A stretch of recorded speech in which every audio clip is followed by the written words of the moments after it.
Não é raro na prática clínica receber no consultório pacientes preocupados com a possibilidade de estarem desenvolvendo doença de Alzheimer quando percebem que estão esquecendo algumas coisas com uma determinada frequência. Então, esquecem números de contatos, por exemplo, ou então se esquecem do nome de algumas pessoas em determinados momentos, esquecem como que se realiza uma determinada tarefa ou interrompem uma tarefa no meio e não se lembram que tinham iniciado ou que tinham interrompido aquela tarefa.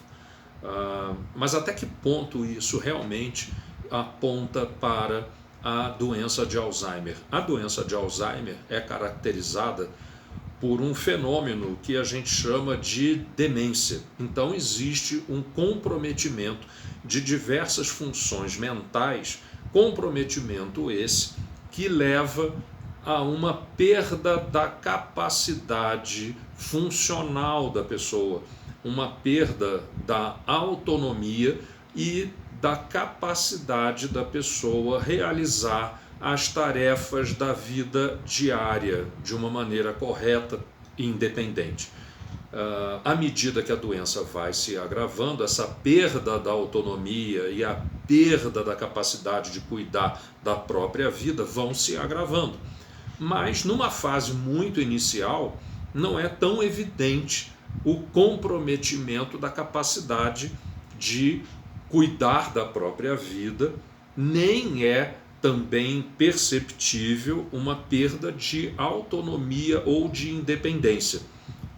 Então, a gente tem, para efeito didático, uma classificação da doença de Alzheimer a partir de estágios, onde ela vai, então, se desenvolvendo ao longo do tempo. Existe uma forma que é anterior ao desenvolvimento, ao aparecimento da demência, que é chamada de transtorno cognitivo leve.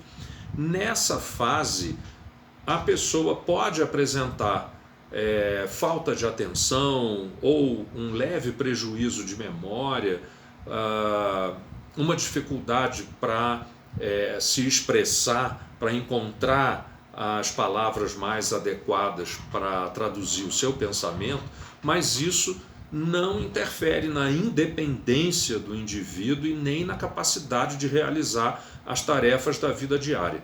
E mais, nem todas as pessoas que têm o tal transtorno cognitivo leve vão evoluir para um quadro de doença de Alzheimer, para um quadro de demência. É possível a pessoa permanecer com um transtorno cognitivo leve por bastante tempo, é possível haver uma regressão do transtorno cognitivo leve e é possível a pessoa evoluir para a demência, seja de Alzheimer ou outras formas de demência, como por exemplo a demência vascular ou a demência que acompanha a doença de Parkinson, por exemplo.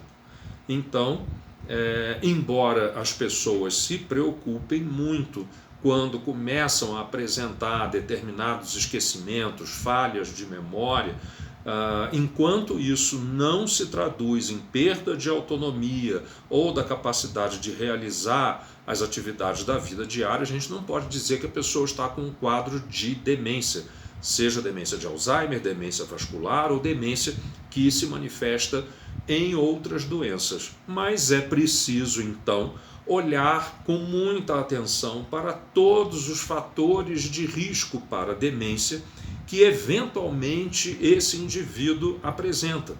E aí, então, antes que o problema se agrave, é importante atuar preventivamente no combate, na correção de todos esses fatores de risco para o desenvolvimento da demência. E hoje já são reconhecidos inúmeros fatores que contribuem para o risco da pessoa desenvolver demência de Alzheimer, mas também outras formas de demência. Para aqueles que tiveram interesse em acompanhar até aqui, muito obrigado.